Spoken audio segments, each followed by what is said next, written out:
Todos. Que Jesus, nosso mestre amado, nos abençoe nessa noite chuvosa, né? Que essa casa amiga aqui nos acolhe, a gente mais uma vez refletir em torno dos ensinamentos do mestre Jesus, né? É uma necessidade nossa, a gente precisa cada vez mais iluminar o pensamento, iluminar o sentimento, para um melhor aproveitamento das horas, dos dias, das oportunidades nessa nossa reencarnação de agora. Isso é de suma importância esse nosso aproveitamento. E a passagem de hoje, ela fala exatamente disso, é um alerta de Jesus para a gente ter realmente uma perspectiva correta de nós mesmos e tomarmos as atitudes para o melhor aproveitamento espiritual dentro das experiências, principalmente nós aqui encarnados que estamos, né, no plano físico, né, nesse período reencarnados. Nós vamos comentar e ler, né, e comentar a parábola dos primeiros lugares, ali do capítulo 7 do Evangelho segundo o Espiritismo, né, bem-aventurados os pobres de espírito, no seu item 5. Então vamos ler a parábola e depois vamos começar a refletir. Entrou Jesus um dia de sábado na casa de um dos principais fariseus para ir fazer sua refeição. Os que lá estavam o observaram. Então, notando que os convidados escolhiam os primeiros lugares, propôs-lhe uma parábola dizendo: quando fordes convidados para as bodas, não tomeis o primeiro lugar, para que não suceda que, havendo entre vós uma pessoa mais considerada do que vós, aquele que vos haja convidado venha vos dizer: dai o vosso lugar a este, e vos vejais constrangidos assim a ocupar, cheios de vergonha, o último lugar. Quando fordes convidados, ide colocar-vos no último lugar, a fim de que aquele que vos convidou, ao chegar, vos diga: meu amigo, vem mais para perto. E isso então será para vós um motivo de glória diante de todos que estiverem convosco à mesa. Porquanto todo aquele que se eleva será rebaixado, e todo aquele que se rebaixa será elevado. Evangelho de Lucas 14, 1 e de 7 a 11, essa parábola, né? Uma parábola bem conhecida de todos nós, a gente na doutrina espírita, a gente estuda ela bastante. Capítulo 7 todo é bastante estudado, porque é muito importante para nós, e o tema central da parábola, é claro que Jesus trata a questão da humildade, né? O desenvolvimento da humildade que a gente precisa empreender na nossa caminhada evolutiva, encarnado, desencarnado, em qualquer plano que a gente tiver, a gente precisa cuidar, porque a humildade, ela é realmente indispensável na aquisição de todas as outras virtudes que a gente precisa adquirir nessa nossa trajetória para subir de patamar espiritual. Tudo que a gente pensar, como que eu vou pensar em ser caridoso se eu não tiver humildade? Como que eu vou conseguir perdoar alguém se eu não tiver humildade? Como que eu vou ter paciência, tolerância, se eu já não tiver cultivado a humildade? Então a gente vê que a humildade é um sentimento assim indispensável mesmo para essas aquisições que a gente precisa fazer. Mas o que é a humildade? Porque tem significados diferentes. A humildade ela pode significar, por exemplo, uma condição material mais humilde, mais desprovida assim, de recursos. Uma pessoa que passa necessidades materiais, que não tem um meio de sustento, não, uma pessoa humilde. Tem esse sentido da palavra humildade, né? Mas é claro que no conceito evangélico que é diferente, né? Não é esse sentido da baixo poder aquisitivo, né? Ou das posses materiais, assim. Não é nesse sentido. É o que? É a ausência, né, é a modéstia, né? É a pessoa reconhecer a sua posição, ela realmente reconhecer suas imperfeições, né? E a ausência de ostentação, né? Todos nós temos alguma qualidade, isso é natural, nós já caminhamos um pouquinho, nós temos qualidade, mas e aí? A qualidade que a gente vem a ter, quando eu ostento essa qualidade, quando eu ostento essa posição, está me faltando humildade, né? Então a gente vê que é uma questão assim, bem, né, no íntimo da gente, de bem difícil assim, equalizar, equilibrar. Porque é claro que a gente tem que ter uma autoestima. A gente não pode perder a autoestima nunca. Mas é uma linha muito tênue assim, entre a autoestima e virar orgulho, virar vaidade, eu começar a realmente me achar melhor que o outro, eu começar a ver qualidades em mim que eu não tenho. Ou eu vejo só as qualidades e não vejo as minhas imperfeições. Então, humildade é esse reconhecimento exato dessa posição que a gente ocupa nessa escala evolutiva. Então, né, a mensagem central, a linha central do ensinamento de Jesus nessa parábola é essa necessidade da busca da humildade. Aí vem a pergunta, né? Será que somos humildes? Somos humildes? É uma reflexão que a gente tem que fazer, a gente tem que analisar, porque a gente tem dificuldade de julgar a nós mesmos. A gente tem essa dificuldade. Isso é natural né, do nosso ponto evolutivo. A gente julga muito bem os outros. Os outros só apontam o dedo, falam lá, errou, olha lá, aqui, ó, tá fazendo isso, tá fazendo aquilo. Agora, para nós mesmos, tem uma certa dificuldade. Aí vamos pensar, será que eu sou humilde? Porque a gente vai pensar assim, humildade, nossa, aquela pessoa que... Né? A gente tem que olhar nos pequenos gestos, no dia a dia. Como que eu sou no dia a dia? Uma situação que todos nós vivemos, todos nós, eu tenho certeza que todos nós vamos identificar. Às vezes você vai conversar com uma pessoa, você vai contar para um amigo, né? Uma amiga, um familiar querido, você vai contar um evento que aconteceu. Ah, fiz uma viagem, eu fui, né? Sei lá. Aí a pessoa não leva o seu assunto adiante. Ela fala, ah, eu também fui lá. Eu também fui. Ah, você foi naquele lugar lá? Também fui. Ou se é né? Sei lá, foi fazer um curso, foi qualquer coisa que você vai contar. Ah, eu também fiz, eu também já conheço, já estive lá. Isso é muito comum. Agora, quantas vezes a gente faz isso também? A pessoa vem com o assunto dela, vem com, né, nessa troca fraterna de impressões assim, e a gente quer falar daquilo que a gente fez. A pessoa fala, ah, meu filho passou lá na faculdade e tal. Fala, ah, meu filho também fez a faculdade muito boa. Tá faltando humildade. A gente não quer, parece que tem uma disputa ali. Parece que tem, ó, tá faltando humildade. A pessoa vem trazer uma demanda. Isso acontece até com as coisas negativas. A pessoa traz um lamento lá, fala, nossa, eu tô com uma dor aqui. A pessoa fala, nossa, eu também tô com uma dor que eu não tô aguentando. Ouve a pessoa, né? Vamos ouvir a pessoa com humildade. Às vezes a minha dor, de fato, é muito maior que a dela. Dor física, uma dor emocional, espiritual. Às vezes eu tô passando por um problema que a pessoa nem sonha e que é uma bobagem aquilo que ela está passando. Mas não importa. Fraternidade é o quê? Eu acolho. Né? Ah, você está com problema, o que é? O que quer falar, quer conversar? Desabafa, sabe? Humildade é isso. Eu deixo a minha dor de lado. Né? Eu não vou querer entrar numa competição. Eu não quero... Né? Eu abro espaço realmente para o acolhimento. Então esse é um evento assim, que a gente pode com muita facilidade identificar se está nos faltando a humildade. Quando eu quero colocar o meu interesse, o meu assunto, a minha posição assim, em evidência na conversa, tem um probleminha aí. É natural que num diálogo mais longo, um fala, aí depois o outro fala, o outro comenta, mas eu acho que vocês identificaram bem o que a gente está falando, né? Qualquer coisa que vai falar, o outro já fala, ah, eu também. Ah, eu, sabe, né? Traz para o centro, traz para si. É o egoísmo, né? É a humildade, né? A falta de humildade levando ao entendimento que o mais importante é o meu assunto. É algo feito assim, meio que no automático.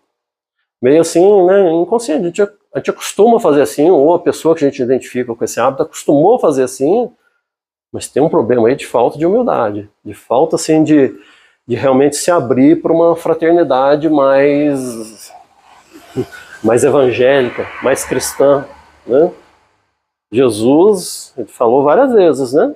Jesus, modelo de humildade para todos nós, governador espiritual do planeta, ó, começa nascendo no estábulo, né? Tem como berço um coxo, né? Num sentido espiritual, assim, né? Num símbolo espiritual de ser alimento para o mundo, né? Não tinha uma casa, né? Os pais estavam né, numa imigração forçada, né? Fugindo lá, né, da perseguição. Então a gente vê que os exemplos de Jesus é o tempo inteiro da humildade. O que ele fala? Eu não vim para ser servido, eu vim para servir. O governador espiritual da terra está falando para a gente, ó, vamos servir. E às vezes eu não sirvo o meu irmão, o parente, o amigo, nem mesmo escutando ele um pouquinho. Está nos faltando humildade, né? Então vamos pensar um pouquinho no contexto da parábola, né? Essa parábola, falamos ali, está no capítulo 7 de Lucas, e nesse dia aconteceu um monte de coisa importante, num curto espaço de tempo, passagens muito importantes mesmo, né? A narração ali começa contando que era um dia de sábado. E Jesus foi cear, almoçar na casa de um fariseu. O fariseu era dos chefes da igreja. Então, primeiro a gente já vai derrubando um pouco do preconceito aqui, porque a ideia que você tem do fariseu é aquele que radical, aquele que levou Jesus para a crucificação, que o botou a perder. Né? Então, não podemos generalizar. Né? Jesus estava ali na casa de um fariseu, sendo acolhido, estava ali, provavelmente fariseu para ouvir Jesus, para compartilhar daqueles momentos. Então, não precisa parar com aquelas generalizações que a gente sempre faz, né? Que decorrem do preconceito. Né? Às vezes a gente visita uma cidade pela primeira vez, aí acontece um problema na cidade lá, eu sou mal atendido num lugar, alguém faz uma falta de educação para mim no trânsito, alguma coisa assim, aí eu fico com raiva da cidade inteira. Depois eu volto para casa e fico falando da cidade. Nossa, que a cidade lá só tem mal educado. Tem 1 milhão de habitantes na cidade, eu tive a experiência com uma pessoa ou com algum evento específico, mas eu já generalizo. Nossa, aquela cidade lá só tem mal educado, só tem pessoa, nunca mais volto lá. Não podemos fazer isso, né? De uma experiência generalizar, assim como o fariseu demonstra aqui, né? Acolhendo Jesus ali para esse momento assim de ensinamento do mestre. Tanto que na hora que ele chega lá, isso é relatado um pouco antes nesse mesmo capítulo. Na hora que está entrando lá para fazer esse almoço lá na casa do fariseu, chega um enfermo perto de Jesus e pede, Senhor, me cura. E lá no relato evangélico diz que ele tinha hidropisia, não está essa palavra lá, mas ele tinha um inchaço em determinados órgãos do corpo, que é um acúmulo de líquidos muito grande assim. Ele pede para Jesus para ser curado. Só que a parábola começa dizendo, era um dia de sábado. Lá pelas leis judaicas não pode fazer nada no sábado. Sábado é sagrado, né? Porque vem lá do Antigo Testamento e Deus descansou no 7º dia, né? O 7º dia é o sábado, né? Domingo é o 1º dia de semana. Então tinha esse dilema lá que no sábado não podia fazer nada. Mas Jesus foi lá e curou ele, lá na casa do fariseu, curou esse que veio pedir o amparo de Jesus. E Jesus mesmo conhecendo, né, claro, né, óbvio, né, essa regra, né, do judaísmo lá que vinha do Antigo Testamento, ele pega e pergunta para todos ali: é lícito curar alguém no dia de sábado? Já cutucando mesmo a reflexão, para ver se alguém já, né, devia ter gente pensando assim, nossa, ele está curando no dia de sábado? Não pode, no sábado não pode fazer nada disso. Ele mesmo pergunta. Passagem evangélica lá, a narração evangélica diz que todo mundo ficou em silêncio, ninguém falou nada. Aí Jesus continua assim, né? Ninguém falou nada, mas todo mundo pensou, não pode curar no sábado, não. Aí Jesus faz outra pergunta assim, olha, se você tem um animal, né, um cavalo, uma vaca, né, ou tem um filho, e ele cai no buraco no sábado, você não é lícito você tirar, socorrê-lo? A resposta é óbvia, né? Seu filho caiu, está lá precisando lá, né? Pode ser lá um fariseu, pode ser aquele mais radical, ele vai esperar o outro dia para socorrer o filho? É lógico que não, é claro que é lícito. Todo mundo também ficou em silêncio, né? Só que depois que aconteceu esse evento da cura, né, desse enfermo com hidropisia, né, e Jesus faz essas perguntas, aquilo lá atiçou mais ainda a vontade do pessoal de estar com Cristo. Aí já era o momento que eles iam entrando, né, para tomar os lugares à mesa. Foi onde começou esse alvoroço aqui que Jesus viu. E que é relatado aqui. Todo mundo querendo sentar ali no melhor lugar da mesa. Porque o que acontecia lá é assim, essas mesas, pelo menos as mais, o pessoal mais abastado, era uma mesa retangular assim, comprida, só que baixinha. Ela era baixa, porque o pessoal sentava no chão, né? Mas era uma mesa comprida. E já era uma regra, assim, quase que uma etiqueta social, que o posicionamento na mesa determinava a importância da pessoa naquela sala, naquele evento. Obviamente, a pessoa mais importante, quem que é o anfitrião, né? Quem está dando a festa. Esse sentava na cabeceira. A segunda pessoa mais importante sentava aqui à sua esquerda, aqui, ó. A terceira mais importante do lado direito. Aí começava a alternar. A quarta mais importante, de novo à esquerda, assim ia. Então aquele posicionamento na mesa, quem olhava assim falava, nossa, aquele está perto do anfitrião, é importante para o anfitrião. Só que o que acontecia? né? As pessoas estavam lá, estavam chegando, estavam, né, cada um querendo disputando aqueles lugares melhores ali, que denotariam uma certa, né, uma melhor importância para o anfitrião. E é isso que Jesus observa, e Jesus, né, observa que eles estavam desrespeitando essa regra. Eles estavam com a soberba, né, na presunção de cada um se achando melhor que o outro para sentar naquele lugar. Né? Era a casa de um fariseu, você imagina que todos eram judeus, todos conheciam a Torá, conheciam os ensinamentos, né? Porque Jesus conta essa parábola, mas o ensinamento não é novo, não. Salomão, lá em Provérbios, olha o que ele fala. Né? Salomão, Provérbios, todos os judeus conheciam isso de cor sorteado. Olha o que Salomão fala lá. Provérbios 25, de 6 a 8. Não te glories na presença do rei. Salomão falando 1000 anos antes desse evento aqui. Não te glories na presença do rei, nem te ponha no meio dos grandes, porque melhor é que te digam, sobe aqui, do que seres humilhados diante do príncipe. Então, além da etiqueta social, tinha um ensinamento espiritual também, desde há muito tempo, exatamente explicando isso. Olha, não te coloque em evidência, não fica assim, você mesmo, né, exaltando a si mesmo, como estavam fazendo ali. Isso ele já conhecia. Jesus, né, vê isso acontecendo e conta a parábola, né, dos primeiros lugares, essa que nós lemos no início aqui. Logo depois, em seguida, ele conta outra parábola, que é a parábola do grande banquete. Uma parábola muito, muito interessante, como todas, né, de Jesus, com fundamentos espirituais muito grandes, muito parecida com a parábola do festim de bodas, mas não é a mesma, mas tem uma relação bem próxima. E depois, né, ele conta essas duas parábolas para os convidados, né, e depois ele ainda dá mais um ensinamento para o anfitrião, onde ele fala aquela parte que faz parte do evangelho, em outro capítulo, né, convidar os pobres e extropiados.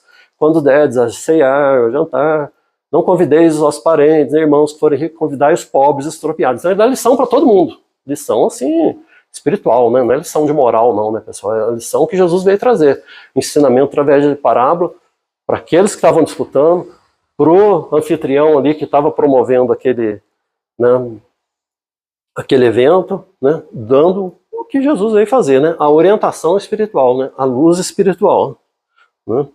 Então Jesus conta essa parábola dos primeiros lugares com esse foco da humildade, chamando a atenção de cada um para olhar para si. Você está se achando muito importante, mas quem se eleva vai ser rebaixado. Nós vamos tratar isso com mais cuidado, mas em vários momentos Jesus trata da questão da humildade, né? Bem-aventurados os pobres de espírito, que dá nome ao capítulo 7, né? Uma das bem-aventuranças está falando da humildade. Bem-aventurados aqueles que são humildes. Humildes no sentido, né, como nós explicamos, né, não é da condição material desprovida de recursos, não é isso. É daquele que realmente reconhece suas imperfeições, sabe do seu lugar, né, não tem a soberba de se achar melhor, né, que ninguém. Né. Quando Jesus fala também, né, trouxeram as criancinhas ali, né, e os apóstolos afastando as criancinhas, né, Jesus fala, não afastais as criancinhas, chama elas aqui, né, e as abençoou e ainda falou assim, ó, porque o reino dos céus é para aqueles que se lhes assemelham. Está falando da humildade da criança. Como regra geral, a criança é sempre muito humilde, sempre muito, né, você bota uma criança que tem muitas posses para brincar com uma que não tem nada, elas brincam, elas são amigos e tal, elas não têm esses preconceitos, elas não têm essas vaidades, né, como regra geral, né, pessoal, a gente sabe que sempre tem exceções, né, talvez a gente vá lembrar de crianças assim, presunçosos, né, até mesmo arrogantes, né, mas não vamos ficar nas exceções, né. O ensinamento de Jesus para a gente parecer com uma criança, porque de forma geral a criança é realmente humilde, ela realmente não guarda mágoa, ela tá, né, briga com o amiguinho, daqui a pouco tá ali de volta, né,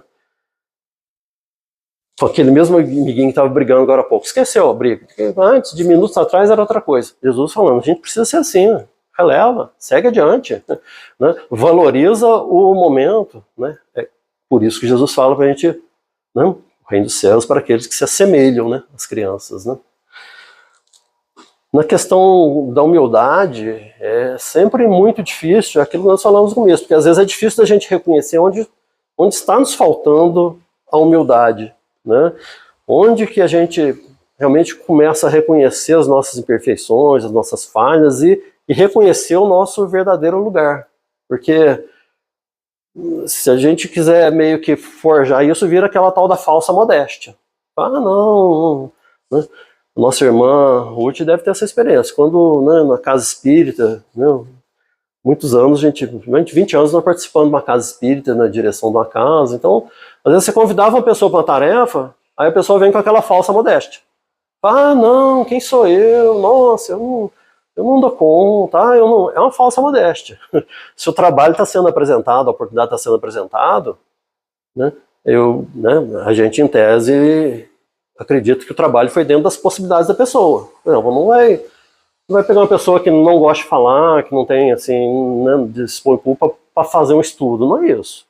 A pessoa vai ser convidada para algo que está, assim, dentro do quadro ali, das características dela mesma. Mas a pessoa sempre... Aí vem a falsa modéstia. Ah, quem sou eu? Nossa, sabe? Numa justificativa para fugir à oportunidade que aparece ali. Né? Então, a humildade não é essa falsa modéstia, não, de dizer que tem defeito, não é isso. É realmente reconhecer a posição que a gente está. Uma pessoa que é convidada para uma tarefa, seja ela qual for, né? Levar a cesta básica, participar da organização de não sei do que, qualquer coisa, ela fala, eu não sei, mas eu estou disposto a aprender. Você me explica como que é? Qual que é o caminho aí? A pessoa não se propõe a caminhar, né? E não de antemão já dá uma desculpa para permanecer estacionado e acomodado, né? Usando o quê?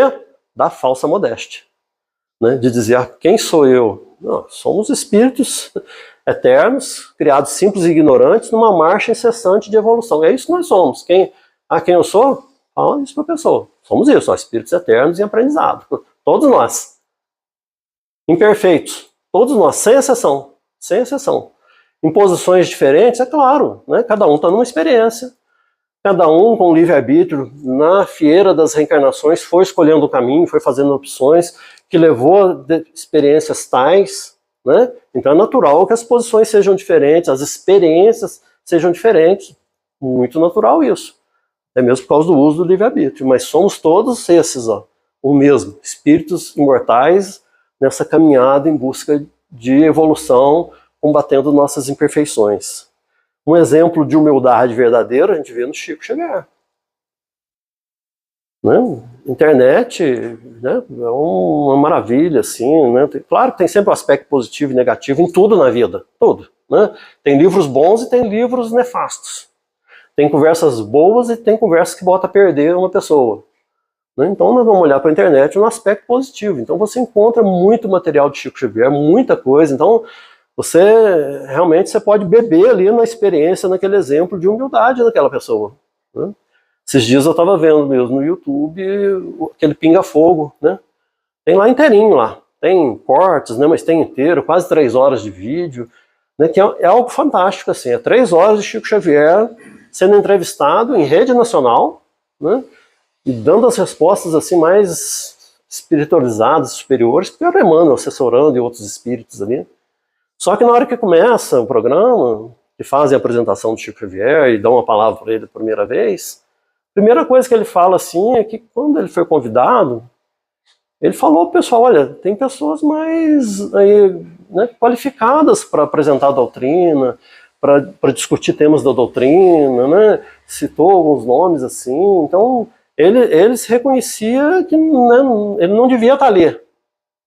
Né? Tinha pessoas melhores para estar ali. Não é uma falsa modéstia. Não é uma falsa modéstia. Eu tenho certeza que de fato ele tentou que outras pessoas fossem, mas uma tarefa dessa envergadura foi para ele mesmo. Né? E ele abraçou e deu aquele show ali, show no sentido, né, de espetáculo espiritual ali, de luz, de uma coisa maravilhosa. Quem não viu ainda, precisa procurar. O Pinga Fogo, e teve depois uma outra edição, ano depois, né, de tanto sucesso que fez. Né, que realmente aborda tudo quanto é tema, né, é uma lição ali de fraternidade, de tolerância, porque teve também pastores conversando com o Chico, padres fazendo perguntas, tudo num clima de respeito, de harmonia, mas é um espetáculo. Eu acho que hoje em dia isso não aconteceria, né?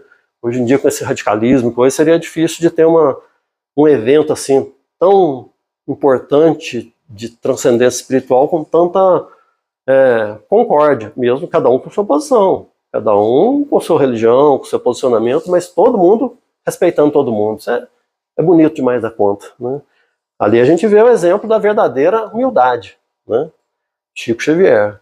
Quantas vezes as pessoas iam falar, nossa, Chico, mas você é aquele desejo assim de elogiar, de estimular, mas ia para o lado da bajulação. Lado assim, nossa, você é um espírito muito iluminado, muito... O Chico cortava isso. Cortava e falava, não, meu irmão, que é isso? Eu não sou... Eu sou um verme. Ele se colocava assim, né? Ele falava, você deve ter sido algum Marte lá dos circos. Que nada, meu. Eu era a pulga do cavalo que estava lá. Eu era a pulguinha lá, naquele tempo. Não era nada, né? E é interessante que ele falava assim, eu sou um verme. Mas ele falava assim, mas eu sou um verme que rasteja para frente. Isso é importante. Né? A gente reconhece as nossas imperfeições, mas a gente reconhece também que a gente está tentando. É aquilo que a gente falou no começo, aquele equilíbrio entre, né, esse autoconhecimento, né, a gente realmente tem uma autoestima, mas equilibrada para não passar do ponto de ser orgulho e vaidade. A gente precisa reconhecer onde a gente está acertando e investir naquilo ali. É esse verme que rasteja adiante que o Chico falava. Outras vezes eu perguntava, quem que era Chico Xavier? Né? Ele falava, Chico, eu sou o cisco. Você tira o Fran, fica o cisco, eu sou o cisco. Né? Assim, essas tiradas de bom humor, mas que realmente ele se colocava ali nos últimos lugares. Chico Xavier, pessoal, né? Um dos espíritos mais iluminados que teve aqui com a gente nesses tempos, né, contemporâneos. Né? Não é falsa modéstia. É esse exercício aqui do que o Cristo está propondo para a gente. Da gente reconhecer de fato as nossas posições e dentro dessa posição trabalhar. Rastejar para frente, que seja. Né? Então, a humildade, ela não é essa falsa modéstia. É realmente a gente reconhece a nossa pequenez, né, como somos pequenininhos diante de Deus, nosso Pai Criador. Diante da obra divina, diante das oportunidades que temos na vida, sabe? A gente reconhece como que a gente ainda, né, tem muito, muito que caminhar. Né? Há uns anos atrás eu fiz uma viagem de moto lá para o sul, Rio Grande do Sul. Aí eu fui lá num lugar lá que é um canyon, né? Canyon é um acidente geográfico, assim, que a terra se abre, assim. Eu não sei explicar a origem daquilo, mas é um negócio muito interessante, muito diferente. A gente tem muitas belezas aqui na nossa região, né? Serra da Mantiqueira, essas árvores, é uma região maravilhosa aqui. Mas lá é uma paisagem assim, muito diferente, assim, que eu me defrontei pela primeira vez. Eu fui num canyon lá que chama Itambezinho. Né? E lá dá para você chegar assim onde ele começa o canyon. Então tem é o vértice que chama. Então você chega lá no lugar que como que começa uma rachadura na terra e aquilo vai se abrindo assim e aquilo aprofunda no vale 300 metros abaixo e se estende por quilômetros. E você chega ali na ponta daquilo ali, você bota um pé de um lado, um pé do outro, é uma coisa assim. Para quem não está acostumado, é uma paisagem assim, surreal. Parece que é uma coisa assim tão bonita, tão, sabe? Ali você começa a ver um pouquinho, tem uma dimensão da obra divina. Como que, né, quando a gente vê essas paisagens assim que nos chocam assim de tanta beleza, de tanta grandeza, né? Essa mesma viagem, depois eu cheguei lá numa cidade lá em Torres, né? Aí o pessoal viu a moto, assim, naquela época, né, tinha a cidade ainda, né, nas placas, né? O pessoal viu, nossa, você é de São Lourenço, veio de longe. Aí começou a conversar com esse rapaz, né? Ele perguntou onde eu tinha ido, eu falei que tinha ido nesse canyon. Aí ele falou uma frase que eu nunca esqueci, né? Ele falou assim, nossa, aquilo lá é bonito demais, né, rapaz? E lá, quando a gente chega lá, a gente começa a entender como que a gente tem que crescer muito para um dia ser pequeno diante de Deus, né? Eu achei bem bacana a frase dele e nunca mais esqueci. De fato é isso. A gente tem que crescer muito para um dia ser pequeno diante de Deus. Isso a gente falando de uma paisagem material do plano físico. Imagina as paisagens do plano espiritual. Imagina as belezas espirituais. Imagina, leva isso para o campo assim, das nossas experiências, oportunidades que nós temos. Não? De repente, no passado, graças a Deus, a gente tem a bênção do esquecimento, né, nessa reencarnação, mas de repente hoje, dentro do seio familiar, eu convivo com uma pessoa que eu prejudiquei demais lá atrás. E de repente, eu tirei tudo da pessoa, tirei a dignidade, de repente tirei a vida, e hoje em dia ela está no meu núcleo familiar ali, às vezes com dificuldades ainda de relacionamento, mas a bondade, a misericórdia infinita de Deus, essa beleza da, né, lei divina, permite que eu esteja ali com esse irmão novamente podendo oferecer algo a ele, diferente do que eu ofereci no passado, que foi dor, aflição. Então, imagina quantas belezas assim que a gente nem sonha que está tão próximo da gente assim. onde a gente precisa, de fato, reconhecer como somos pequenos, como somos, assim, né, de fato, precisamos ser vigilantes, né? Isso, né, no conhecimento, qualquer tipo de conhecimento, cultura, é muito importante ter esse cuidado. Às vezes a pessoa começa, estuda um pouco, ou conhece um pouco mais, né, ou nas academias, né, o ensino acadêmico da vida mesmo, ou das experiências da vida, né, a vida vai ensinando, vai trazendo uma sabedoria conforme a gente vai vivendo, né. É normal, isso é um processo normal, natural da vida. A gente olha para trás, lá para a juventude, a gente lembra, nossa, como eu era tolo, como eu era, né, cada bobagem que eu fiz, cada coisa. Esse amadurecimento que a gente viveu. Mas esse nosso conhecimento que a gente adquire com a doutrina espírita, né? Nós sabemos da reencarnação, não é mais uma questão de fé para a gente. A gente sabe que é dessa maneira, né? Não teria outro jeito de ser. Como que Deus seria justo, bom, misericordioso se não fosse a reencarnação? Né? Então não é mais uma questão de fé. A gente sabe que o processo é assim. Nós sabemos que somos espíritos imortais, nós sabemos o porquê das expiações e provas, nós sabemos que tudo isso é temporário, sabemos que vamos continuar para lá, né, continuar nossa vida, né, nosso caminho para lá do corpo físico. Mas todo esse conhecimento não pode ser assim algo para nos pôr a perder. Onde na falta de humildade eu começo a me achar mais, né, importante do que aquele que não tem esse conhecimento, que não tem essa oportunidade, que não está nesse estágio de despertamento, porque senão não adianta nada, né? Quando Jesus, né, coloca assim, ó, não são os que dizem Senhor, Senhor, que verão o reino de Deus. O que ele está dizendo? Não importa o conhecimento, não importa as preces que você faz, não é isso que vai determinar a sua posição futura. Não interessa se você fez palestra no centro espírita, não interessa se você levou cesta básica lá no alto do morro, se você de fato não tiver caridade, se você de fato não tiver imbuído do desejo de fazer o bem sem ostentação, ou seja, o contrário da humildade, né? Sem realmente querer se exaltar a si mesmo, né? Querer fazer esse culto ao ego, né? Então é preciso cuidado, até mesmo com o conhecimento espírita, né? Que é algo que vai nos trazer a responsabilidade. O conhecimento espírita não nos traz privilégio nenhum, não. Não nos traz privilégio, nos traz oportunidades benditas de fazermos o que precisamos fazer agora. Assim como nos traz também a responsabilidade daquilo que nós deixamos de fazer. É livre-arbítrio, né? Livre-arbítrio sempre, mas a responsabilidade fica aumentada quando você tem o conhecimento. É claro, se a gente tem o conhecimento, eu já sei o que é para fazer, por que eu não faço? Porque eu escolhi não fazer. Porque eu estou atendendo aos meus interesses agora, desse momento aqui, mais imediatistas, o meu comodismo, eu não quero, né? Falamos do parente difícil dentro de casa, né? Ah, tá tão bom ir lá longe, deixa. De repente é uma pessoa que você tinha que estar lá de joelhos, lá, tentando conquistar aquele irmão, aquela irmã de volta para o seu círculo de afeto. E a gente, não, tá longe lá, tá bom. Acabou de me dar um exemplo, né? De repente foi alguém que eu prejudiquei demais da conta, a pessoa tem um ranço com a gente, ela não se lembra do evento, mas lá dentro dela tem um sentimento que fala assim, aquele lá foi, né? Lá dentro dela algo surdo vibra esse sentimento lá do passado.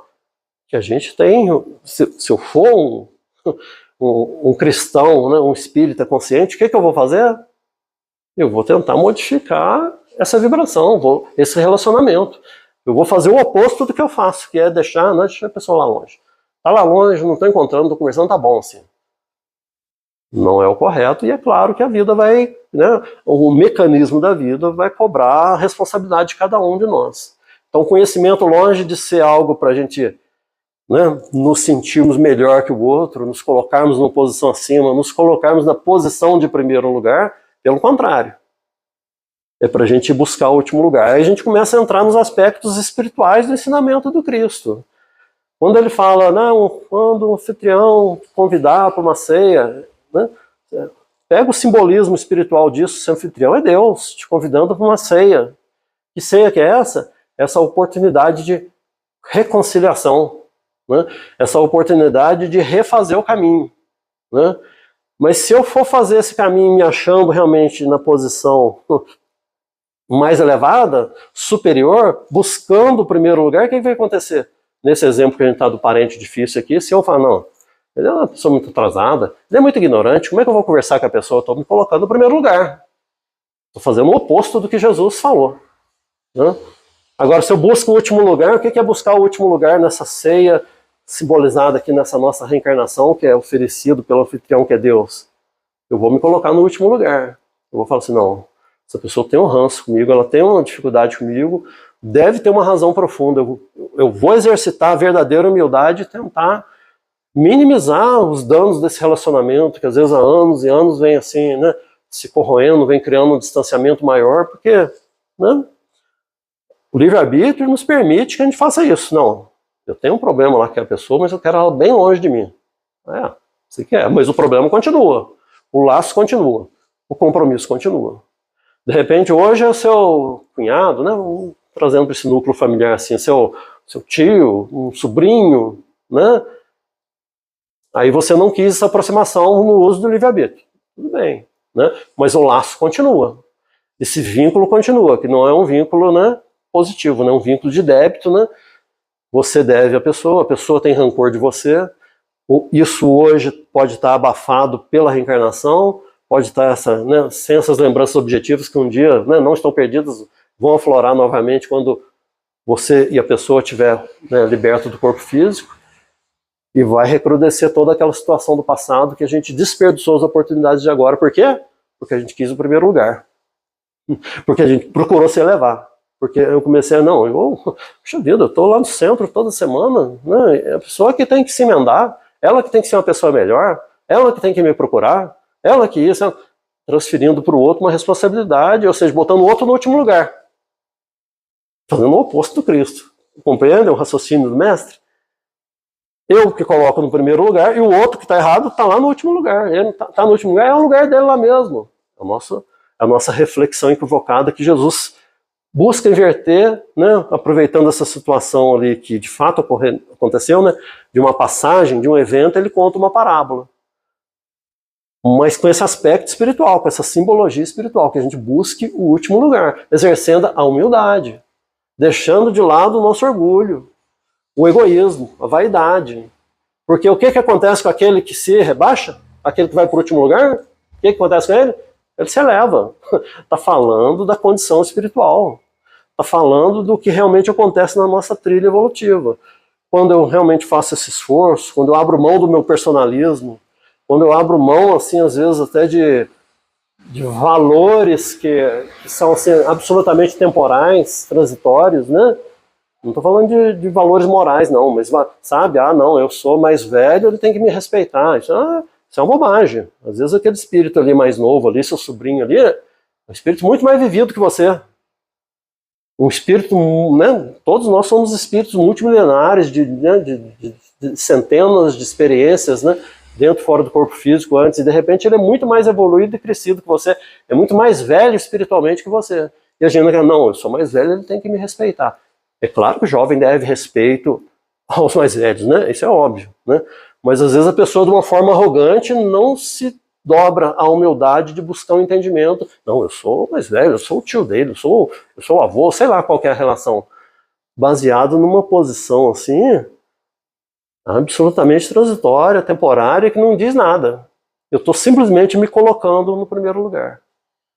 Então o alerta de Jesus ele é muito importante, a gente buscar o último lugar, porque é ele que vai de fato trazer evolução espiritual, vai trazer o aproveitamento daquela experiência que a gente está vivendo, que essa sim de fato vai nos elevar. A gente não está buscando isso, mas vai nos elevar. A humildade de Chico, o trabalho, o sacrifício que ele realizou a vida inteira, vocês acham que levou ele aonde? Para o último ou para o primeiro lugar espiritual? Né? É óbvia a resposta, é bem óbvia, né? É o que a gente deve buscar, não por causa do primeiro lugar, mas é porque é a nossa necessidade realmente de combater a vaidade, o orgulho, de realmente trabalhar essas questões do nosso íntimo. Então, cuidado quando a gente estiver numa posição assim que a gente está se achando com muita razão, com muita, né? Às vezes até chega numa instituição, numa casa espírita, você quer ajudar e você começa só a fazer crítica, começa só, em vez de ajudar de fato, você começa a desagregar ali o trabalho daquela casa. Eu já vi isso acontecer, viu? Algumas vezes. Pessoa que chega do nada, muito simpática, muito cheia de ideia, mas causa um caos na casa espírita. Mais de uma vez eu vi isso acontecer. Por quê? Desejo de ocupar o primeiro lugar. Né? Emmanuel tem até uma página, eu vou ler um pedacinho aqui só, porque está acabando o nosso tempo, que ele fala exatamente disso, comentando essa passagem, um versículo, né, chama Boas Maneiras, está no livro Pão Nosso. Ele comenta essa passagem assim, ó, de Lucas, né, que nós lemos. Assenta-te no último lugar. Né? Ele comenta só isso e fala assim, ó, o mestre nessa passagem proporciona inesquecível ensinamento de boas maneiras, ensinando a gente a ser educado. Certo, a sentença revela conteúdo altamente simbólico relativo ao banquete paternal da bondade divina. Claro, tem um aspecto espiritual, o irmão está ressaltando. É óbvio, tem esse simbolismo espiritual, um ensinamento espiritual muito claro e evidente, né? Todavia, convém deslocarmos o conceito a fim de aplicá-lo igualmente no mecanismo da vida comum. Então, tem esse conceito espiritual de você faz o esforço de se rebaixar, você na verdade está promovendo a sua, né, seu processo evolutivo, tá? Mas ele fala para a gente aplicar isso literalmente no nosso dia a dia, né? Vamos falar, igualmente no mecanismo da vida comum. A recomendação do Salvador presta-se a todas as situações e que nos sejamos convocados a examinar algo novo junto dos semelhantes. Eu chego numa casa espírita, né? Vamos pegar o exemplo da casa espírita. Eu vou primeira vez na casa espírita. Aí chego lá, né, eu tenho meu conhecimento, né? Quantos anos de doutrina?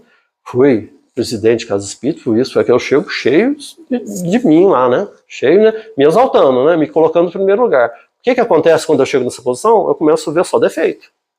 Eu começo a ver só o problema. Eu começo a querer, né, a reformar todo mundo. Né? Vai dar certo isso? É óbvio que não, né? Mas aí a falta da humildade verdadeira, né? Aquela ilusão trazida pelo conhecimento, no caso desse nosso exemplo, o conhecimento espírita, nos leva a achar que estamos aqui, não.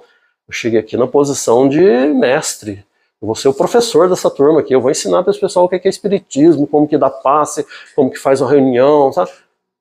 Não, sem brincadeira, eu já vi algumas vezes isso acontecer, sabe? Né, a gente aqui, né, na palestra, a gente força a figura assim, mas a pessoa chega nessa posição querendo, sabe? A intenção pode ser até boa, mas o processo está completamente contra o que Jesus falou. Às vezes a pessoa servir, ir lá dedicar, né? Quer ajudar na casa espírita, começa trabalhando. Trabalho que for, varrer chão, uma cadeira, sabe? Começa a realmente desenvolver uma fraternidade ali. Pode ser que aquela casa tenha problema, assim, de ordem doutrinária, sei lá, qualquer... Pode, porque lugar nenhum do mundo é perfeito. Instituição nenhuma é perfeita. Não tem instituição perfeita no mundo. Nem religiosa, nem econômica, nem núcleo familiar perfeito. Não tem, por quê? Porque somos todos espíritos imperfeitos. Ué, lá quando a Terra for um mundo de regeneração, um mundo feliz, aí vai ter instituições perfeitas, porque já vão estar todos mais evoluídos. Né? Agora não tem. O que a gente precisa fazer é o quê? Sair da posição de querer se servir, de ser servido, né? De querer ser aquele, né, de destaque, aquele que precisa ser bajulado, para ir para a posição daquele que auxilia, ampara, que realmente se doa, que deixa de lado o personalismo, que deixa de lado realmente o ego, né? Sai realmente do centro de si, que é o egoísmo, né? O egoísmo é eu girando em torno de mim mesmo, eu saio de mim e vou simplesmente tentar ajudar.